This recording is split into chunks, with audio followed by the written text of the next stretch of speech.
Cambodia and Thailand agreed to immediate and unconditional ceasefire. The 5-day-long clash between Cambodia and Thailand, initially feared to trigger a cycle of escalating regional violence, has come to an unexpected and uncertain halt with a surprise ceasefire agreement. In a joint press conference held on the afternoon of the 28th in Malaysia, Cambodian Prime Minister Hun Manet and Thailand's acting Prime Minister Phumtham Wechayachai confirmed that both countries had agreed to an immediate and unconditional ceasefire, effective from 000 on the 29th. This marks a quiet turning point after days of artillery fire along the border. Observers are paying attention not only to the ceasefire's content, but also to the context and underlying factors that made the agreement possible. The joint statement was issued under the auspices of Malaysian Prime Minister Anwar Ibrahim, who not only hosted but also directly mediated the reconciliation talks in Putrajaya, Malaysia's administrative capital. Prime Minister Anwar emphasized Malaysia's readiness to deploy an independent monitoring team to oversee implementation, demonstrating a regional commitment to peace. Even more notable was the indirect but evident presence of global powers, the United States and China.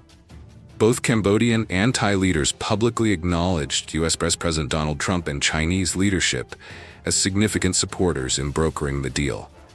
Their behind-the-scenes involvement further confirms that what began as a localized conflict has quickly evolved into an international flashpoint too strategic for major powers to ignore.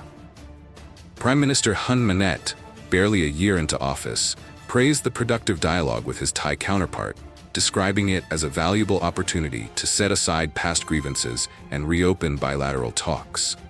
The initiatives announced by Prime Minister Anwar today lay the groundwork for a sustainable reconciliation process and normalize Cambodia-Thailand relations, he stated in a tone marked by hope and diplomacy. On Thailand's side, acting Prime Minister Phumtham echoed a conciliatory tone, affirming Thailand's genuine desire for peace, while subtly cautioning that successful implementation requires goodwill and cooperation from both parties. This underlined Thailand's internal wariness, with public opinion still divided after 5 days of intense skirmishes and casualties. The recent conflict was ignited by disputes over artillery placements, military maneuvers, and accusations of using civilian infrastructure as military bases. Videos of cross-border shelling, bombed-out casino buildings, and emotional military funerals went viral, fueling nationalistic tensions in both countries. Reaching a ceasefire in under a week is therefore not just a bilateral breakthrough. It sends a regional message. Southeast Asia will not tolerate another localized war. Still, a key question remains. Will this truce lead to lasting peace, or is it merely a pause in a volatile symphony?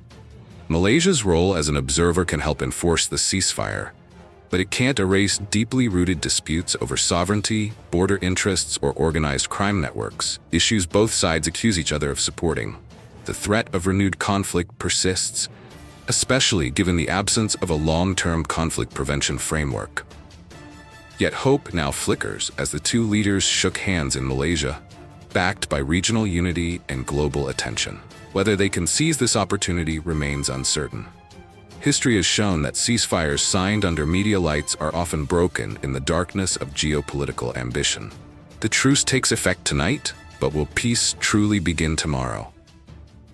Ukraine's critical choices amid growing Russian pressure. The Russian army has made new advances between Kostiantynivka and Pokrovsk in the Donetsk region.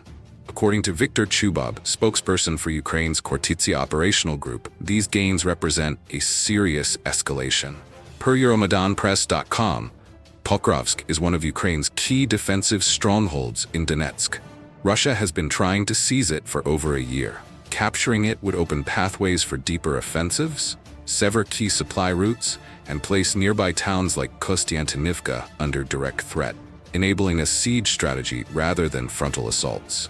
Chubab reports that Russian forces are attempting to encircle Pokrovsk from the east rather than attack it head-on.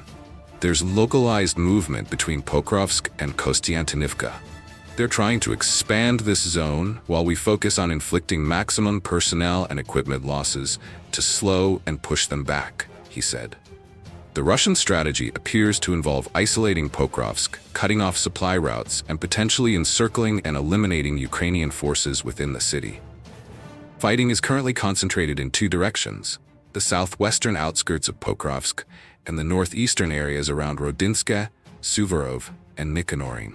Russian infantry groups are reportedly infiltrating through Zhelan and Pivnishne to disrupt Ukraine's rear defenses and prepare for larger operations.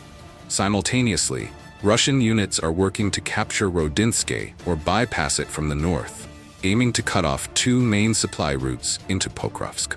Drone strikes and ground attacks are being used to disable these roads, further isolating Ukrainian defenders near the city's edge. Coordination is vital. If Ukrainian forces can still maneuver freely, they can potentially avoid encirclement. Multiple frontline risks.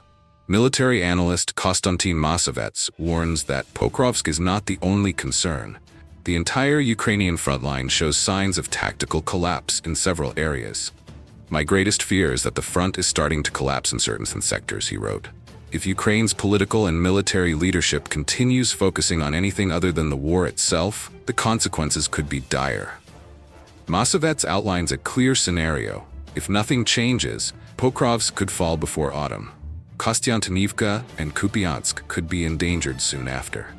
By year's end, Russian forces could approach Borislav Yar, an industrial city of over 1 million, and again threaten Sloviansk and Kramatorsk, the administrative and logistical hub of Ukraine's Donbas defenses. Masovets identifies two key vulnerabilities: Russia's superior resources across multiple combat axes and Ukraine's difficult strategic choices. Losing defensive lines along the Kazeni-Torets River has left Pokrovsk even more exposed. Analysts see only two remaining options: withdrawal, deemed unlikely, or holding ground as long as possible while awaiting reinforcements. If Ukrainian commander Syrsky has mechanized reserves, now is the time to deploy them, said analyst MVP. Strategic considerations for a counteroffensive. Russia is preparing for a full-scale offensive around Pokrovsk, but some analysts believe it's not the most immediate threat. Military expert Ivan Myasnikov argues that the Russian actions around Pokrovsk and Kostiantynivka are still preparatory, not yet ready for total assault. He estimates the encirclement conditions around Pokrovsk are only 75% complete, with the full offensive stage still months away. While Russian units are approaching Pokrovsk's outskirts, they are not yet positioned for a decisive attack.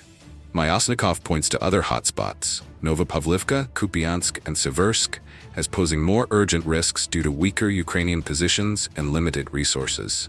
Without a major counteroffensive, Pokrovsk may eventually fall.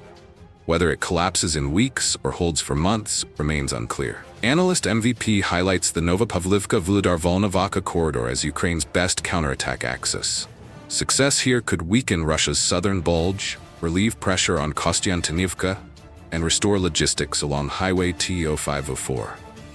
Pokrovsk also marks the southern tip of Ukraine's defensive fortress belt in Donetsk, extending north to Sloviansk and Kramatorsk. Losing it would undermine this entire system and give Russia a staging ground for further northward and westward advances. The key question: does Ukraine have enough troops, mechanized reserves, and strategic support to launch a counteroffensive and defend the belt? The coming weeks will be decisive.